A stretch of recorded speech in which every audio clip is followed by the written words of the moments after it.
you say things? They wouldn't like make you say things, but they would try and prompt you like guide that? you. Yeah, they would try and guide you to. But it's not a scripted show. It's not Yeah. like you have to say this. Hey, my name is Sam. I am a freshman, and I'm majoring in hospitality business. Well, a lot of people have always told me, that I'm very outgoing, very hospitable, and so I didn't really know what I wanted to major in. And then during high school, I was really involved in my school's, leadership. And a lot of the leadership is basically just event planning. And I found that I truly had a love for, planning events, coordinating all the, vendors and people, and talking to people, and, just bringing everything together and executing. So when I found out about the hospitality major, I was like, this sounds exactly like what I've been doing and what I like doing. So, it just all the pieces just clicked together, and Michigan State has a great hospitality program. So it was all the pieces just fell together, and here I am. It is not my first reality TV debut. When I was 12 years old, I was fortunate to be on the show MasterChef Junior. And, I truly believe that I would have pulled it out and won it if the producers didn't rig against me. My NDA is expired, so now I can totally expose the network. The producers rigged me out, and if they didn't rig me out, I would have taken it all. I would have won, but, I'm here now for my second chance redemption at reality TV, and I know the producers won't rig me out this time, and I'm going to win it. Survivor. I think 100% the experience I had on MasterChef will help me out, because even though the show was more focused on the cooking and less on the strategy, there's still a social aspect. You have to get along with the kids, and you have to habitate with them. We're all in one area, and I would make friends, and if something happened, I could ask one of the people that I connected with to help me out. And that's a really big part of this game, is making those social bonds and getting people to have your back so they can do things in your best interest. And whether you do things in their best interest, that's your choice. But a lot of the aspect on MasterChef was very social, and it's the exact same for Survivor. You got to be very social, making those bonds with people, connecting, and using those bonds to further yourself in the game. I 100% think that my experience on MasterChef will help me out in Survivor, because on MasterChef, you have to form those bonds with all the other kids, and, if something goes wrong during a challenge, they can help you out. Same thing in Survivor. You form those bonds with the other people, and come tribal council, come time to vote someone out, you have those bonds to protect you, whereas someone else who doesn't have those bonds, they'll easily be voted out. So, yeah. I would 100% say that even though we didn't officially come together and say we have an alliance, I had people that I was closer to that I would look out for, and people that I did not want to look out for, people that I wanted to go home because I either saw them as a threat or just didn't really like them that much.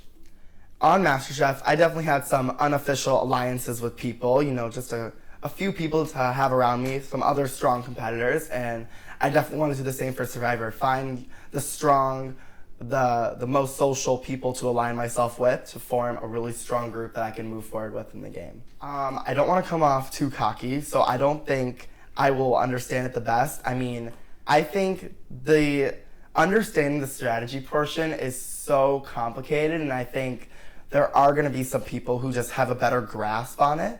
Whereas for me, I want to kind of dumb myself down, play a little naive almost, just kind of come off as that, friendly, outgoing, happy-go-lucky type of guy that people want in their alliances. So if I can find like one of those extreme strategists who are super smart that I can, keep around myself as a shield and just as, an ally, I think that'd be a huge part of my game. And I think that would benefit me a lot.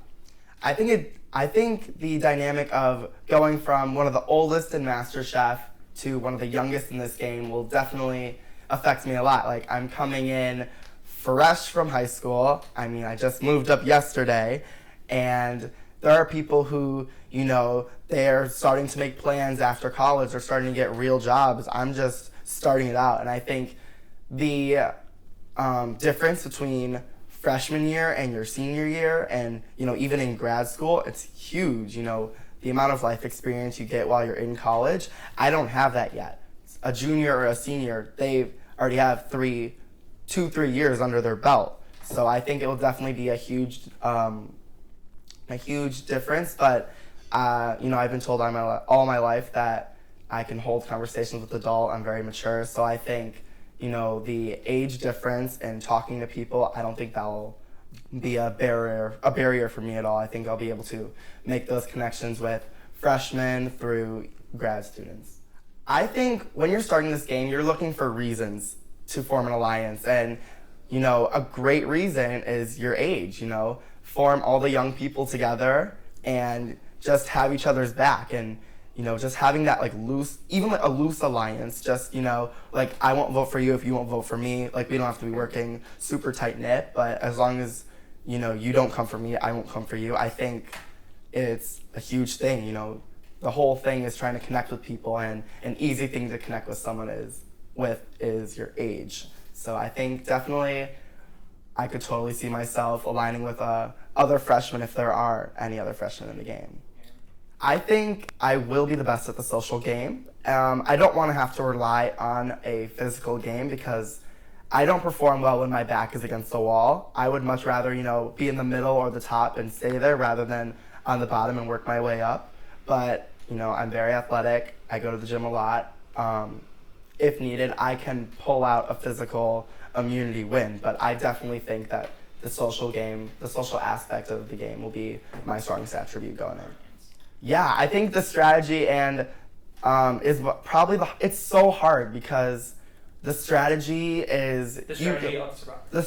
of Survivor is just so, everyone has their own agenda, and you're trying to get people to think that your agenda is also their agenda. So it's really difficult to try and, talk to people and almost manipulate them into doing what you want. So I think even though I say that I want to play a cutthroat game and I'm willing to vote anyone out, I think it's definitely easier said than done to, manipulate people. And especially over time, you're connecting with these people. You become friends with these people. It's going to be harder and harder as the game goes on to stab them in the back or vote them out. I think I will be pretty good into getting into people's heads. I am a decent liar. I'm not going to say I'm the best liar, but I can lie if I need to. You're a good liar. I'm a good liar. I work a service job, so I have no shame in flirting or complimenting people for more tips or, anything else. I have no shame in, puffing up my, bumping up the, how do you say, not exaggerating, but Putting on a character. I have no shame in, I have no problem sugarcoating my stories or my experiences to make myself look better in the eyes of someone else. And I do that all the time at work to draw in more tips, draw in more loyalty from the customers. So I think that's going to be my strategy going in, just, being myself, but having no issue with sugarcoating myself. I think, on paper, my experiences probably do better prepare me, but then again, I have no idea, what else my competition has done, what they've done leading up to the game, how they are, who they are. So I think it's really up in the air. There's a lot of variables that I'm yet to figure out. So we'll see. Hopefully that my past experiences will aid me into, getting myself far into the game. I think that I do have a better head compared to other people. I think, the experiences I've had are very rare, and not many people can say they've had the same. So that past reality TV experience has definitely better prepared me for this reality TV experience. And, not many people can say they've been on MasterChef Junior. Not many people can say that they've been on reality TV to begin with.